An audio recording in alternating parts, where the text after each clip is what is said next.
বহরমপুর লোকসভা কেন্দ্রের প্রাক্তন সাংসদ তথা জাতীয় কংগ্রেসের অন্যতম নেতৃত্ব অধীর রঞ্জন চৌধুরীর আহ্বানে 9ই আগস্ট রবিবার মুর্শিদাবাদ জেলার কান্দিতে সংহতি দিবস উপলক্ষে একাধিক কর্মসূচির আয়োজন করা হয়। কান্দি মহকুমা কংগ্রেসের উদ্যোগে কান্দি পাকমারা ডোব থেকে মেন রোড ধরে কান্দি বিশ্রামতলা পর্যন্ত একটি পদযাত্রা অনুষ্ঠিত হয়। পদযাত্রায় অংশ নেন কংগ্রেসের নেতা কর্মীরা। পদযাত্রার শেষে কান্দি বিশ্রামতলা মোড়ে আয়োজন করা হয় একটি পথসভার। সেখানে বক্তব্য রাখেন কংগ্রেসের নেতৃত্বরা। বক্তারা সংহতি, সম্প্রীতি ও মানুষের অধিকার রক্ষার বার্তা তুলে ধরেন। এই কর্মসূচিতে উপস্থিত ছিলেন কান্দি মহকুমা কংগ্রেসের নবনিযুক্ত সভাপতি মোহাম্মদ আজাহারউদ্দিন সিজার, অন্যতম নেতৃত্ব তাপস দাশগুপ্ত সহ জেলা নেতৃত্ব, মহকুমা নেতৃত্ব, শহর নেতৃত্ব, ব্লক নেতৃত্ব এবং জাতীয় কংগ্রেসের একাধিক নেতা কর্মী। পদযাত্রা এবং পথসভাকে ঘিরে এদিন কান্দিতে কংগ্রেস কর্মী সমর্থকদের মধ্যে ছিল যথেষ্ট উৎসাহ এবং উদ্দীপনা। আজকে আমাদের 9 আগস্ট আমাদের প্রিয় নেতা অধীর রঞ্জন চৌধুরী তিনি একটা ডাক দিয়েছেন। তিনি উপলব্ধি করেছেন যে আজকের দিনে ভারতবর্ষকে নিয়ে আমাদের বিশেষ করে আলোচনা করা দরকার। ভারতবর্ষের পবিত্র সংবিধান এবং 9 আগস্ট ব্রিটিশদের বিরুদ্ধে আমাদের জাতির জনক মহাত্মা গান্ধী ডাক দিয়েছিলেন যে ব্রিটিশ তুমি ভারত ছাড়ো। আজকের দিনে ভারতবর্ষের খুব সংকটময় মুহূর্ত। আজকে বিজেপি জঞ্জাল পার্টি ডাবল ইঞ্জিন সরকার, সে দিল্লি হোক আর বাংলা হোক, তাদের এই অত্যাচারের বিরুদ্ধে সীমাহীন দুর্নীতি এবং সীমাহীনভাবে দেশটাকে টুকরো টুকরো করার যে পরিকল্পনা, তার বিরুদ্ধে মানুষকে সোচ্চার হওয়ার জন্য ঠিক গান্ধীজির স্টাইলে যেভাবে করেছিলেন ভারত ছাড়ো আন্দোলন ব্রিটিশদের বিরুদ্ধে, আমরা একইভাবে চাই এই বিজেপির বিরুদ্ধে বিজেপি তুমি ভারত ছাড়ো। এবং বিজেপির যে স্ট্যান্ড এবং যে স্টাইল, সেই স্টাইলটা কখনোই ভারতবর্ষের মানচিত্রে হতে পারে না। ভারতবর্ষের সংবিধান কাউকে রাইট দেয়নি যে তুমি একটা শ্রেণীর ওপর আক্রমণ করবে।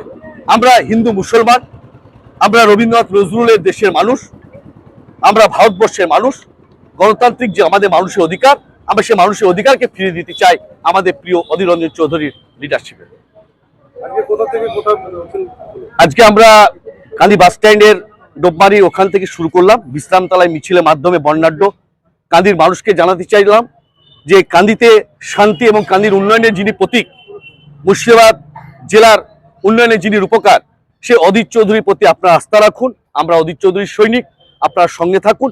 আগামী দিন এই বিজেপির অপকর্ম, যেভাবে আপনারা তৃণমূল অপকর্মকে মিটিয়ে তৃণমূল নেতাদেরকে সহজ ছাড়া করেছেন, একইভাবে আগামী দিন বিজেপির বিরুদ্ধে আমাদের সেই একই লড়াই অধীর চৌধুরীর নেতৃত্বে।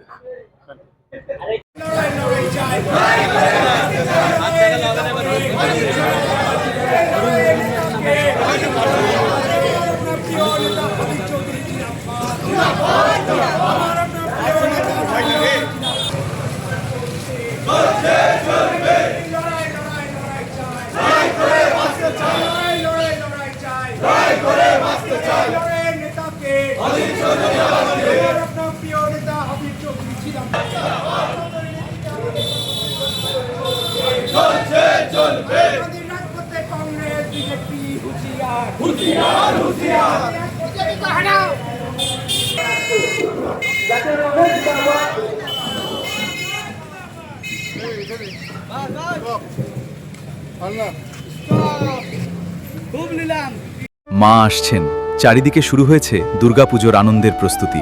নতুন পোশাক, উৎসবের আনন্দ আর পরিবারের হাসিতে ভরে উঠবে অসংখ্য ঘর। কিন্তু আমাদের সমাজের অনেক অসহায় শিশু এবং বৃদ্ধ বাবা মায়ের কাছে এই আনন্দ এখনও অধরা। তাদের মুখেও ফুটতে পারে পুজোর হাসি আপনার সামান্য সহযোগিতায়। এই শারদোৎসবে মাতৃশক্তি সম্মান উদ্যোগ নিয়েছে অসহায় শিশু ও বৃদ্ধ বাবা মায়েদের হাতে নতুন পোশাক তুলে দেওয়ার। আপনিও আপনার সামান্য অংশ বাঁচিয়ে একটি শিশু অথবা একজন বৃদ্ধ বাবা মায়ের নতুন জামার দায়িত্ব নিন।